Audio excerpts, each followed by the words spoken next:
One of the greatest mysteries of mankind is where did we come from? Scientists and philosophers alike have pondered this elusive question and put forth many explanations. But in truth, no one really knows. Good evening. I'm Charlton Heston. In their search for answers, scientists gather evidence and develop theories based on what they observe. But sometimes evidence turns up that completely contradicts this. Footprints resembling modern man's were discovered in Texas, side by side with dinosaur tracks. Does this mean that man lived millions of years ago, at the time of the dinosaur? These 70-ton blocks were somehow transported to the Peruvian mountain temple of Ollantaytambo. The only source of this red granite is 5 miles away on the peak of another mountain. Ancient maps have been discovered which correctly depict the continent of Antarctica centuries before it was discovered by Europeans. Some claim this is evidence of a technologically advanced culture that existed before recorded history began. Tonight we'll examine these and other controversial findings to see if what we're being taught about the origins of man is supported by the evidence. We'll meet a new breed of scientific investigators who claim that the history of man on this planet may be radically different than what is accepted today. Before the 19th century, Western man looked to the Bible for an explanation of his origins. In the story of Genesis, God created man from the dust of the earth 6,000 years ago. But when man dug into the earth for answers, he found evidence that appeared to tell a different story. Evolution. In 1859, Charles Darwin published his book, The Origin of Species. This book put forth the revolutionary idea that all life on Earth could be explained by the workings of nature. Instead of a supreme being creating the diversity of life, the theory of evolution proposes that accidental changes in nature are the cause. These changes are governed by the process of natural selection. Survival of the fittest. Over the past 2 centuries, archaeologists have collected bones and artifacts that suggest there's a logical sequence of evolutionary steps from ape to man. Man's earliest relatives were ape-like beings who appeared around 25 million years ago. The first of those to walk upright emerged 20 million years later. Over the remaining 5 million years, he continued to evolve, passing through various stages of development until modern man, like ourselves, emerged over 100,000 years ago. Archaeologists determine the age of artifacts by the level of strata or layer of earth they're found in. Recent artifacts associated with modern man are generally found close to the surface, while older, more primitive artifacts are in deeper layers of the ground. But sometimes artifacts are found that break all the rules. Archaeologists call them anomalous artifacts. What happens when we find a modern human skull in rock strata far beneath even the oldest of man's ancestors? In their controversial book, Forbidden Archaeology, Michael Cremo and Dr. Richard Thompson have documented hundreds of these anomalous artifacts which have yet to be explained. The basic body of evidence that we've uncovered in this book suggests that human beings of modern anatomical type have been existing for many, many millions of years into the past. In 1880, California state geologist J.D. Whitney was intrigued by an unexpected discovery made 300 feet under Table Mountain. While digging for gold, miners unearthed a variety of stone tools such as mortar and pestles and ladles. Incredibly, the rock strata the tools were reportedly found in was dated as early as 55 million years old. Whitney made a thorough report in these finds and came to an unsettling conclusion. Man could be millions of years older than the current evolutionary model suggests. This bizarre evidence seems to have been well documented, yet the general public and many within the scientific community are unaware of these controversial finds. The question is, why haven't we heard of these discoveries before? Oh, I think we're talking about a massive cover-up. As I said, over the past 150 years, these archaeologists and anthropologists have covered up as much evidence as they've dug up, literally. Basically what you find is something we call a knowledge filter. This is a fundamental feature of science. It's also a fundamental feature of human nature.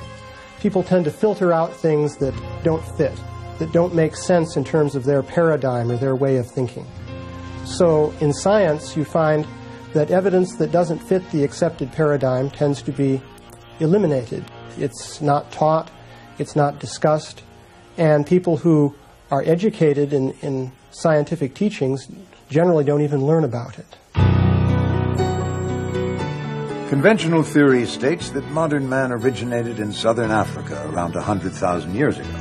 From there, he migrated north into Europe and southern Asia, continued through Asia, and crossed the Bering Strait into the New World around 30,000 years ago. He then came down through North America and finally arrived in South America around 15,000 years ago. Yet numerous artifacts have been found across North and South America that are so old they threaten to completely overturn this theory.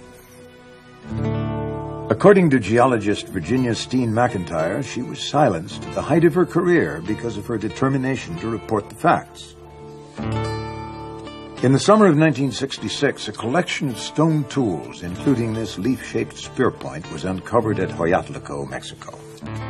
To find out exactly how old the spear points were, a team of experts from the United States Geological Survey was called in to date them. When we first began to work on the Hueyatlico site, we thought we had an old site. This was back in '66, and we thought it was perhaps 20,000 years old, and at that time that was considered a very old age for the site. We did what they call radiometric dates, which gives an actual date range. And we used two different methods to do that. One was using uranium atoms, another one was using little zircon crystals. When we finally got the dates and all the different methods we used to date it, it came out to be 250,000 years old. To tell you the truth, I would have been happy with a 20,000-year-old date. It would have made my career. It was very old for the time, but it wasn't so old that it was that controversial. People can take 20,000-year steps. They can't take steps that are over 2. And I was rather naive. I thought, okay, we've got something big here, but I'm just going to stick with the date. We've got the information, we got the facts, let's get the facts out and go on from there. And I didn't realize it was going to ruin my whole career. According to Dr. McIntyre, because she stuck to the facts, all of her professional opportunities were closed off. She's not worked in her chosen field since. The site was closed and permission for further investigation was denied forever. It's not necessarily a deliberate conspiracy in the sense of some people getting together in a smoke-filled room and saying, we're going to deceive people. It's something that happens automatically within the scientific community. So when a given piece of evidence disagrees with the predominant theory, then automatically people won't talk about it, they won't report it, and that means that science fails to progress in the way that one would hope.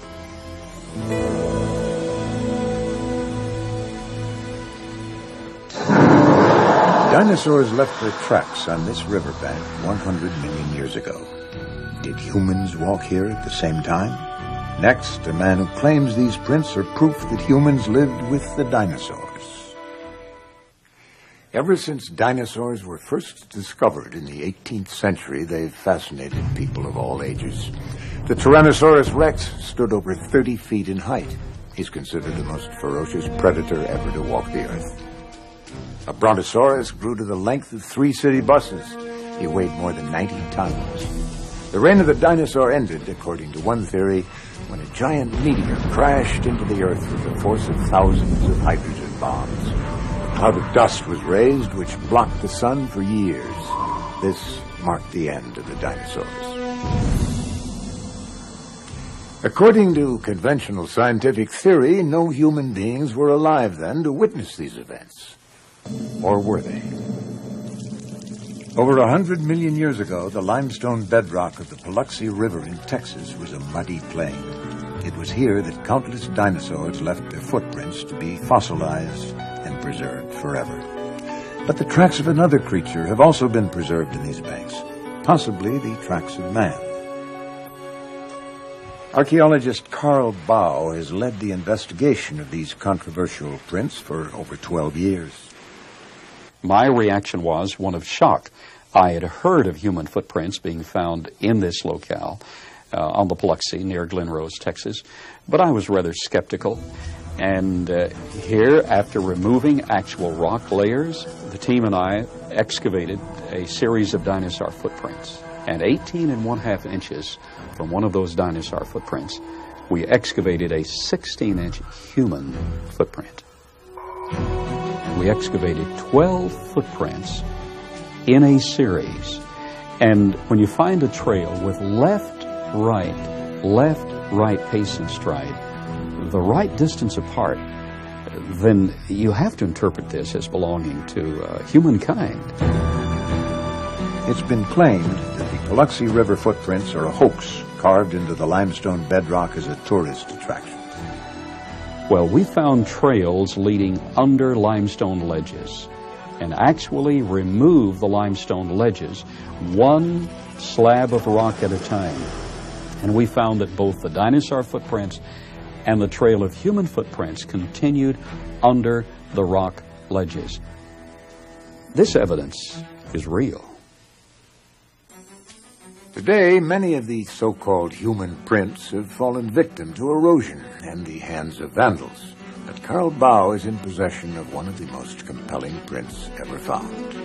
What you are about to see is the most controversial artifact in his collection. I first saw the verdict print on my initial visit to Glen Rose in 1984. My impression at that time was that it was too perfect. But it's clearly a human footprint, demonstrating the heel section, the arch, the base of the metatarsals, the first or great toe, second, third, fourth, and fifth toe. After our examination of this print, we find that it definitely is in the Cretaceous limestone, in the same formation with the dinosaur footprints. Here we're looking at a cross-section, and we can see very obvious following contours under the great toe, and actually structures under each one. Where we see the calcite inclusion, the force was concentrated and produced these load-bearing structures, which are exactly what geologists look for. We have eliminated the idea that it's carved. It definitely is original impression in the sediment. This is said to be the fossilized finger of a human being. It, too, was reportedly found in the same strata as the dinosaur tracks, dating to over 100 million years old. It had what appeared to be a nail, what appeared to be a cuticle, a taper, a humanoid shape. After I saw the CAT scan, there was no longer any room in my mind for doubt. This scan shows the shape of the finger, it shows tissue beneath the skin of the finger, it shows the bone, it shows the joints, it shows a ligament. That tells me this is a human finger. The limestone layer that preserved these artifacts is reportedly dated at around 135 million years old. Yet, as we saw earlier, objects have been found in rock strata much older than this. In Klerksdorp, South Africa, hundreds of metallic spheres were found by miners in Precambrian strata, said to be a fantastic 2.8 billion years old. The controversy centers around the fine grooves encircling some of the spheres. Lab technicians were at a loss to explain how they could have been formed by any known natural process. According to the curator of the Klerksdorp Museum, Rolf Mars, these spheres are a complete mystery. They look man-made, yet at the time in Earth's history when they came to rest in this rock, no intelligent life existed. They're like nothing I've ever seen before. Author-researcher David Hatcher Childress has written numerous articles on the coexistence of humans and dinosaurs. I think that one of the solutions to the paradox of dinosaurs and people together and the vast discrepancy in time, the whole timeline of millions of years versus only thousands of years, can be explained in a cataclysmically geological view of the past, where rather than geological events taking place over millions of years, they take place more quickly, and what is 1,000,000 years on a geological time scale is in fact only, say, 1,000 years. And therefore it's going to bring all this dating much closer to us and make it possible so that in a scientific way, man and dinosaurs can have existed together in the past, and in fact, dinosaurs can still be alive today in small numbers in remote areas of the world. For instance, in 1977, a Japanese fishing boat off New Zealand brought up out of the water the carcass of what appeared to be a plesiosaur, an animal that should have been extinct for millions of years. Although the authenticity of this photograph has never been disproved, skeptics have claimed it's merely the body of a decomposing shark. We've seen a broad range of evidence, some of it highly speculative, but there are enough well-documented cases to call for a closer look at the conventional explanation of man's origins, the theory of evolution. England is the birthplace of evolution's first champion, Charles Darwin. Darwin's theory of evolution proposes that simple life forms, or species, evolve into more complex species by accidental changes over long periods of time. For example, given 5 million years, an ape can evolve into a man. Since Darwin's time, his theory has become central to our understanding of how man came into existence. It's almost universally accepted today. But according to science investigator Richard Milton, Darwin's theory of how man evolved from the apes has some critical problems. The building behind me is London's Natural History Museum. It looks rather like a cathedral or a church, and in a way that's what it is. It's a kind of temple to Darwin's theory of evolution. People come to museums like the Natural History Museum to get answers to their question. Have we evolved from apes? Do humans and apes share a common ancestor? And to look at an exhibit like this, you'd think that question had been answered decisively yes. But the answer is far from decisive. In fact, this representation is an interpretation of the fossils, the interpretation of one group of scientists. There are other interpretations, but you won't find them in this museum or any other museum in the world. In the model of the evolutionary tree, man and apes are said to share a common ancestor. However, evidence of that common ancestor is highly contested. That's why it is still called the missing link. When Darwin's theory of evolution was embraced, it was assumed that in the next century enough fossil evidence would be found to prove that man had evolved from the apes. Darwinists have promised us a missing link, and so they've got to deliver. They've got to come up with one. Any missing link will do, it seems. Every so often a skeleton is found in Africa. Its discoverers describe it as being the missing link. The headlines come and go, and then later on, that skeleton, those bones are reclassified either as human or as ape. And so far, the missing link is still missing. One of the most classic examples of this is the story of Java Man, discovered by Eugene Dubois in 1892. Dubois discovered a very primitive-looking ape-like skull cap, and he discovered this thigh bone about 40 feet away. He said, well, obviously they must belong to the same creature. And that creature walked erect like a human being and had an ape-like skull, so that must be a missing link, the Pithecanthropus ape man. So maybe you had a big ape and a human being living together in Java about 1 million years ago. The important point to make about the Java man discovery is that it's based on a speculative leap in which two pieces of evidence are put together in a way that's not really warranted. At the end of his life, Dubois realized that the skull cap belonged to a large ape, and the leg bone was from a man. Nevertheless, Java Man was prominently displayed at the Museum of Natural History in New York until 1984. Since then, it has been removed. Today, museums all over the world display models of yet another skeleton they call the missing link, the common ancestor of both man and ape. Lucy, the famous Australopithecine, discovered by Donald Johanson.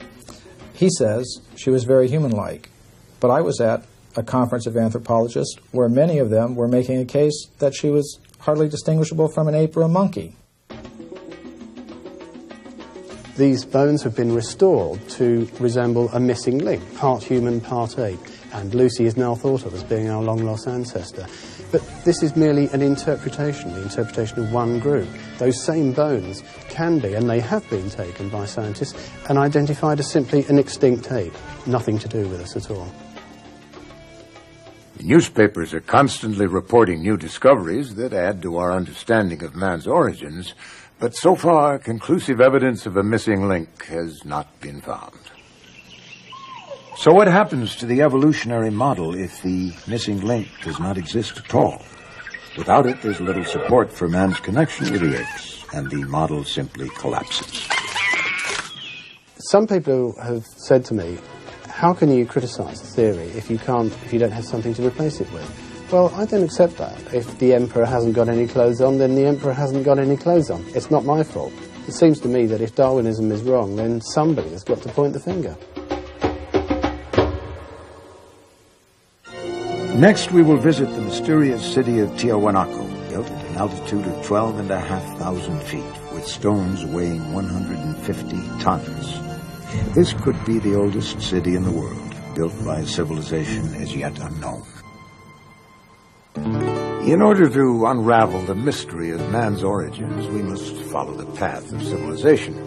Now, civilization is said to have spread from the Old World to the New World, but there is evidence that humans were building cities in the New World thousands of years before history tells us.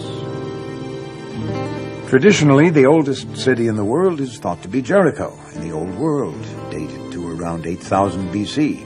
Yet in South America, the so-called New World, scientists are looking at evidence of a city that could be twice as old. Situated at an altitude of 12,500 feet, Tiahuanaco is one of the most mysterious cities in the world. Traditionally, it's thought to have been built by the predecessors of the Incas 2,000 years ago. However, around the turn of the century, Politian scholar Arthur Poznański began a 50-year study of the ruins of Tiahuanaco. Using the science of astronomy, Poznański came to an amazing conclusion. He calculated that Tiahuanaco had been constructed more than 17,000 years ago, long before any civilization was supposed to have existed.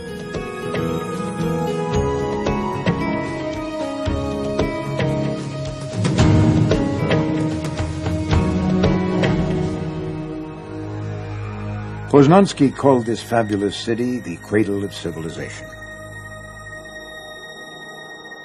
Even though the accuracy of Poznański's measurements were confirmed by engineers, his conclusions about the age of Tiahuanaco have never been accepted. Neil Steedy, a Mesoamerican archaeologist, decided to reopen this controversial investigation. I met with Dr. Oswaldo Rivera, who is head of Bolivian archaeology. The doctor, though he disagrees with Poznański's findings, was more than willing to help in every way possible so that we could retrace Poznański's steps. Neil visited Dr. Rivera's newest excavation site, the Acapana Pyramid. Today it's mostly in ruins, but the base is miraculously preserved and still testifies to the advanced capability of its builders. The facing stones of this site are perfectly set with no mortar. We took a needle, and that needle we tried to insert at every point along the joint, and the needle couldn't be inserted. A perfect fit. One of the most baffling questions for Poznański was why they built Tiahuanaco with such precision. This, he felt, was an important clue to the age of the structure. Now, the ancients constructed the site with astronomical alignments in mind. As the sun rises each day, it moves along the horizon and arises in a different spot.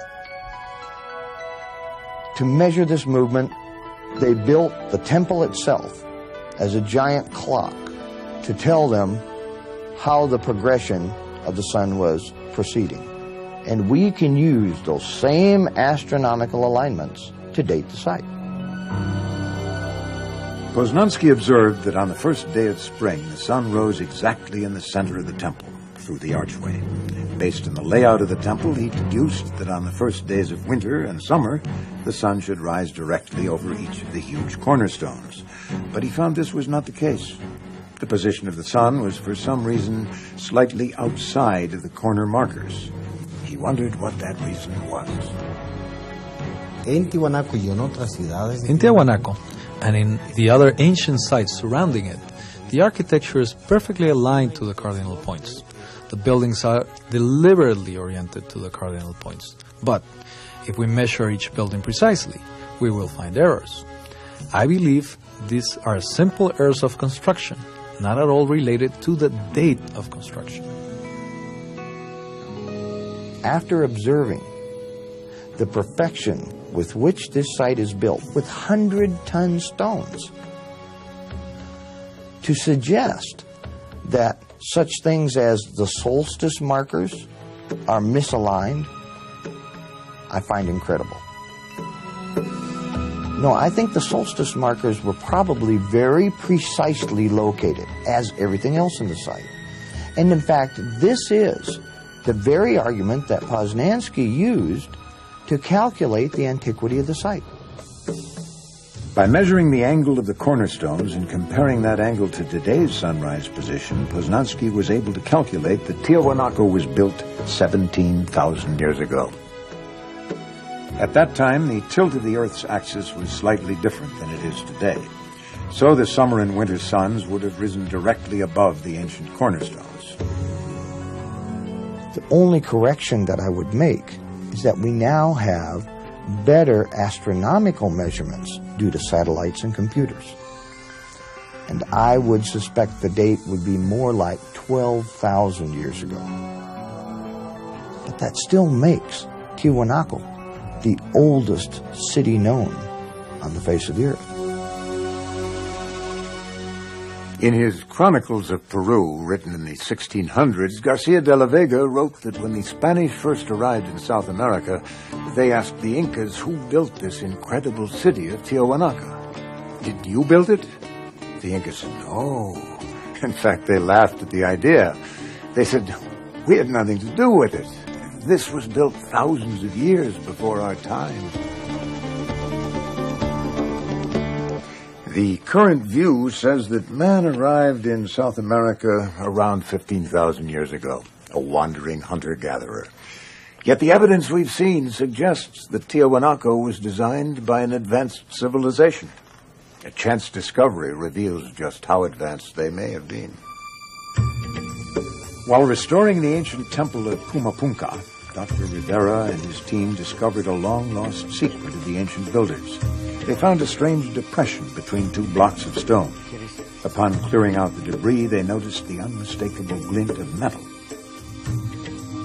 Whoever built Tiahuanaco came up with a very ingenious method for holding together the huge stones which they used to build the site. They carved a groove in the edge, and into this groove they would pour a molten alloy, which later hardened into a staple. What I find amazing here is that to move to each site where the staple was needed, they had to have something like a portable smelting plant to maintain this metal in a molten state. Mysterious metal clamps revealed a level of technology far beyond their time. The antiquity and the technological sophistication of Tiahuanaco should make each and every one of us fully question the origins of civilization.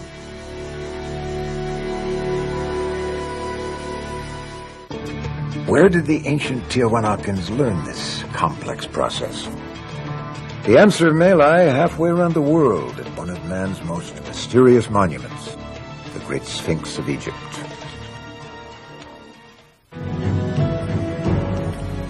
Is it possible that there was an advanced civilization on this planet thousands of years before history tells us? Investigative journalist Graham Hancock considers this to be a very real possibility. He has dedicated 9 years of his life to tracking down the evidence. This monument is one of a category of monuments from all over the world. These monuments have certain things in common. First and foremost, enormous blocks of stone, gigantic, weighing hundreds of tons. Secondly, very precise scientific astronomical alignments. And thirdly, the greatest mystery of all, we don't know who built these monuments. Hancock points to a number of sites throughout the world which exhibit gigantic stone construction. This is called megalithic architecture. The immense fortress of Sacsayhuaman in Peru is comprised of individual granite stones, some weighing 360 tons. That's the equivalent of 2 diesel locomotives. The Osirian in Egypt is made of tremendous pillars of red Aswan granite, some of which weigh over 100 tons. My own view is that what we're looking at here is a common influence that touched all of these places long before recorded history began.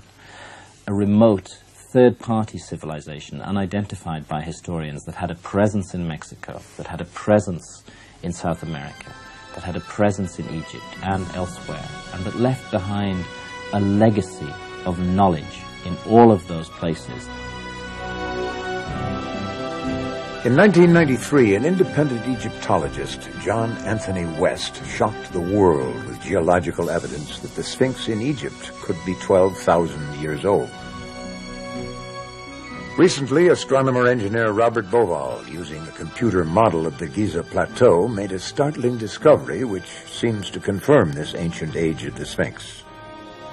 In very simple terms, the first thing that one realizes when you look at the pyramids of Giza is that they're designed along astronomical principles. We're finding that the astronomy is leading us to conclude that the Sphinx was erected in 10,500 BC. And this matches exactly with the ideas that have been developed in the geological analysis of the Sphinx. So there are 2 hard sciences now indicating that the Sphinx could be very, very old, and going back to the 11th millennium BC. According to Graham Hancock, if Tiahuanaco and the Sphinx were both built around 12,000 years ago, they may have had a common source. Consider these similarities between the Americas and Egypt. Both have huge pyramids, precisely aligned to the cardinal points. Temples with megalithic stones, with extremely fine joints of less than a 50th of an inch. Both Egypt and the Americas used royal headdresses of similar style. Both employed a unique style of construction using L-shaped corners. Both used the same style of metal clamps to hold huge stones in place, and both cultures used the process of mummification to preserve and honor their dead. These compelling similarities between Egypt and the Americas suggest to some that a sophisticated group of seafaring people crossed the Atlantic thousands of years before Columbus. A collection of ancient maps suggests they may have had a knowledge of the world which has never been explained. In 1929, rolled up on a dusty shelf in a library in Constantinople in Turkey, a map was found. This map had been drawn in 1513 by a Turkish admiral, Admiral Piri Reis. The strange thing about this map is it shows features of the Earth that nobody in 1513 should have been able to know. Before the 18th century, sailors ran the risk of crashing their ships onto rocky coastlines because they lacked one thing, the ability to calculate longitude. For that, you need an extremely accurate clock. It wasn't until 1790 that the first accurate marine timepiece was invented, and sailors could pinpoint their position on the seas. Yet 250 years before this clock was made, Piri Reis had drawn a map which showed the coastlines of Africa and South America within a half a degree of longitude. And as Piri Reis himself told us, that knowledge was not his knowledge. It was knowledge that he'd borrowed and copied from earlier maps. And he stated on the map that it was based on more than 20 source maps, and that some of these maps went back to the time of Alexander the Great, or even earlier, in other words, to before the time of Christ. So the mystery is, where did these source maps come from? Who charted the globe long ages ago with an accuracy that we ourselves can hardly match today? A professor of science, Charles Hapgood, was combing through the map room of the Library of Congress when he made a startling discovery. As my eyes fell upon the southern hemisphere of a world map drawn by Orontius Phineas in 1532, I had the instant conviction that I had found here a truly authentic map of the real Antarctica. The mystery of this map is it shows Antarctica as it looks under the ice long before Antarctica is even supposed to have been discovered. And perhaps the greatest mystery of all is that it shows the Antarctic Peninsula not as it looks today, covered by more than a mile of ice, but as it actually looks underneath that covering of ice. Now, we ourselves have only known what the land under the Antarctic Peninsula really looks like since 1958, when seismic surveys were taken across the ice cap. Hapgood put his theory to the test. He compared the Orontius Phineas map with a map of Antarctica as it looks covered with ice. The maps were similar, but details of the coastline were obscured by the ice. Then, using a map created by seismographic survey, he was able to compare the actual coastlines of Antarctica with the Orontius Phineas map. When the maps were overlaid, the similarities astounded him. Clearest deduction of all is that whoever drew up those original source maps thousands of years ago had a level of technology as high as our own. They had explored the whole globe from north to south and from east to west. So this is testimony of an advanced and as yet unidentified civilization in remote prehistory. A woolly mammoth was frozen so quickly that its last meal of buttercups remained fresh in its stomach for thousands of years. This sudden drop in temperature may be a clue to the disappearance of the unidentified civilization Plato called Atlantis. If a technologically advanced culture did live on the Earth thousands of years ago, what happened to them? The Greek philosopher Plato described an advanced civilization whose legend was preserved by Egyptian priests. As the story goes, Atlantis was a great empire of engineers and scientists who were in many ways more technologically advanced than we are today. It was destroyed 12,000 years ago by floods and earthquakes, forcing its survivors to seek refuge all over the world. For centuries, scientists and explorers have searched in vain for a continent that fits Plato's description of Atlantis. So far, no sign of this vast island empire has been found. Some say it sank into the Atlantic Ocean. Others say it was destroyed by the volcanic eruption of Thera in the Mediterranean. But researcher Rand Flemath believes he's found a location that no one else has ever considered. Atlantis, he says, is buried under 2 miles of ice. Up until now, the search for Atlantis has been restricted to 2 bodies of water, the Mediterranean Sea and the North Atlantic. But Atlantis is said to have been in the real ocean. And we now understand that the world has only one ocean, the world ocean. In the middle of that ocean is Antarctica. It's right smack in the middle. And this is where we believe that the mapping of the Earth took place. It's most famously known as Atlantis. Today, Antarctica is a frozen wasteland, virtually uninhabitable. According to geologists, it's been buried under ice for almost 2 million years. How could any civilization have thrived there only 12,000 years ago? A surprising discovery in Siberia may hold the answer. In 1977, a Russian bulldozer operator noticed a block of muddy ice containing a curious dark mass. On closer inspection, he was amazed to see the contours of a small elephant-like creature. He had discovered a perfectly preserved woolly mammoth. In a kind of zone of death, all over the northern hemisphere, northern Siberia and northern Canada, we find the frozen carcasses of hundreds of thousands of large mammal species, mainly mammoths, but also woolly rhinos and other creatures of this kind. And when their stomach contents are examined, as they have been, they're found to have been grazing on warm weather vegetation, and yet they're now positioned extremely close to the North Pole. The only theory which really explains this mystery is the theory of crustal displacement, that the land that they were on was shoved into a much colder climate very suddenly. Professor Charles Hapgood was fascinated by the fact that thousands of animals could be frozen completely in a brief moment of geological time, and that ancient maps of Antarctica suggest that it too was frozen over very quickly. For Hapgood, this could only be explained in one way: that entire continents could rapidly change positions on the planet. About 12,000 years ago, there was a displacement of the Earth's crust. The entire outer shell of the Earth moved something like 2,000 miles. And when the Earth's crust shifted, all of Antarctica is encapsulated by the polar zone. And at the same time, North America is released from the Arctic Circle and becomes temperate. So we have ice melting in North America, ice forming in Antarctica. When Professor Hapgood first proposed this theory, it was met with silence from the scientific community, with one notable exception, Dr. Albert Einstein. I find your arguments very impressive and have the impression that your hypothesis is correct.